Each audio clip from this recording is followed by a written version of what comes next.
Hey guys, it is Fairy Grace, and we are all aware, even myself that lives under a rock. Here's all my rocks.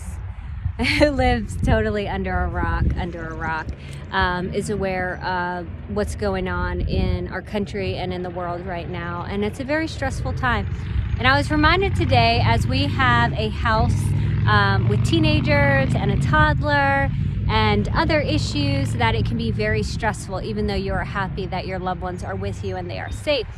And it came to my mind today when there was some intense fellowship that I'm reminded by a Proverbs that I love on Pinterest. And it is, before you speak, make sure the words pass through these three gates. So before you speak, make sure your words pass through these three gates. And one, is it kind? Is it kind? Two, is it true? And three, is it necessary?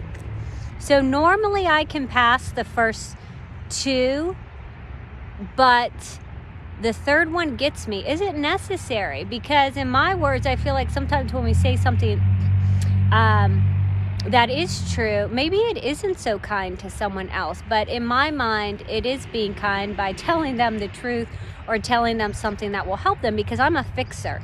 It's part of my personality. Some may call it part of my disorder, but I am the type of personality that if you tell me there's a problem, I immediately swing into action and say, okay, well, you have to do this, or we have to do this, or this is our next step. Okay, how are we going to get it done?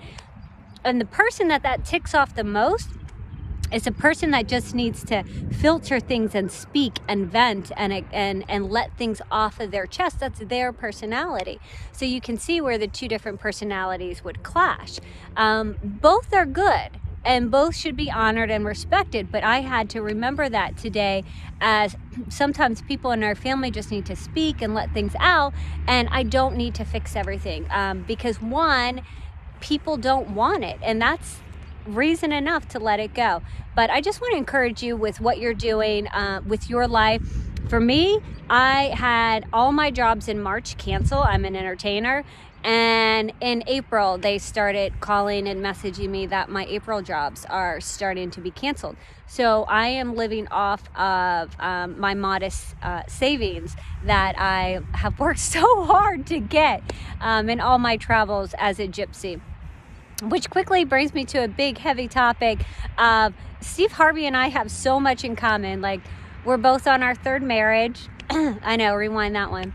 We're both on our third marriage. And two, we were horrible at school and have a lot of heartache of what teachers did or didn't do and how we were treated in that. And it was because we're creative people. We think differently. We do things differently.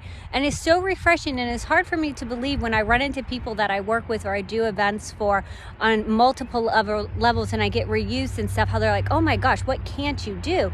And I still have a hard time thinking I have something to offer. I have some value, because for so many years it was feeling stupid and feeling inferior because of the school system. But they're changing that now, and I think that's really awesome that not everyone learns the same way, and creative people do think differently, and got me in trouble a lot growing up and still does. But creative people don't really have a filter for that creativity to fly, to create the things we do and the things we think and the innovation and the people that just do the things that haven't been done before.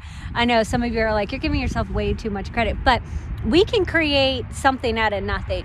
To get to that, we really don't have a filter on normal things of what you shouldn't say and do. So forgive me for that. In all seriousness, forgive me for that if I've offended you. Probably 5 people today. No, not 5 people, because I don't even think I've seen 5 people. I am honoring what we should do right now, which is not leave the house unless it's absolutely mandatory.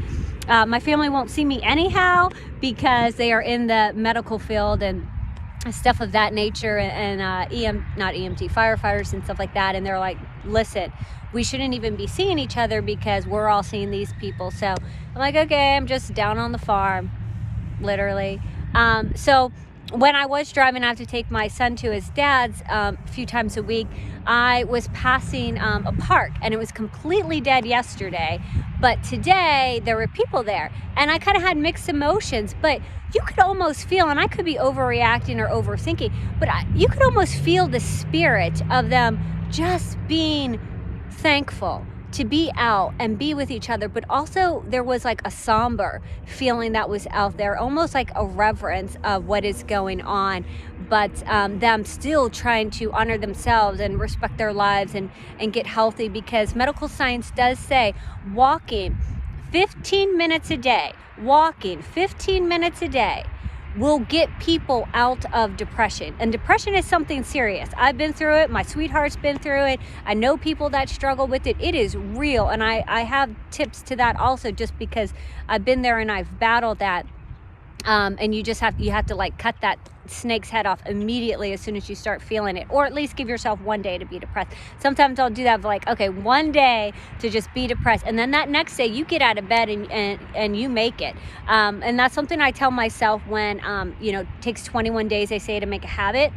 And making your bed is very important, and you have plenty of time to do it, because you shouldn't be out and about too much now anyhow. But when I don't want to make my bed and I look at it, I'm like, ugh. And I get like a rebellious teenager, not that I ever was, a rebellious teenager. And I'll say to myself in my head every single time, you want to conquer the world, but you can't even make your bed. And that's what I tell myself. And I usually chuckle out loud or inside, and I make my bed. And I usually repeat it twice. You want to conquer the world and you can't even make your bed. So that's how I humor myself and motivate myself. But in all seriousness, if you can get out and you're not around people, get some fresh air. It can be very depressing when we've cut off a lot of things in our life. And unfortunately, most of us, myself included, finding myself going on social media or just on the computer and wasting a lot of time. This is a time to, if you're a creative person like me, this is a time to write that book, to paint that picture, to tell that story, to create that invention, to make that program. Whatever it is, like right now is the time to do something that you complain about that you don't have enough time. Now mine right now is, I do have the time, but I have a toddler and a rambunctious one. And I just have to say, this is a time, this is a season, and I can keep making excuses, or I can tick away at it and chip away at it for even 15 minutes a day. So here's my encouragement for you. While we're going through this, I know some people are sending out these emails, pray at 9 o'clock for 3 minutes. Seriously, dude, what do you have to lose? Like, just do it. So pray for 3 minutes at 9 o'clock to 9:03. And if you want to make sure you don't go over, put a timer on your phone. Or if you want to make sure you can make it, keep the timer on your phone. So pray from 9 to 9:03 every night, just lifting up this virus, lifting up your situation, and to go for a 15-minute walk every day while this is going on, if you're allowed. 15 minutes. And if you're crazy and you can't get outside, then walk up and down your stairs or a circle in your kitchen. That might be more maddening. I don't know about that, but make a way if you can. 15 minutes a day. And the third thing is, I can't even remember what it is, but I thought it was good. Oh, spend 15 minutes a day on that passion, on that dream, on that purpose, on that calling that you've been wanting to have time for, but you can't because you work too much. Now is the time. And if you have a crazy house like mine where there's all different ages and all different personalities, put a timer and say, listen, all of us at the same time for 15 minutes are going to work on something that's important to us. I'm Faerie Grace, and you're amazing. Stay safe.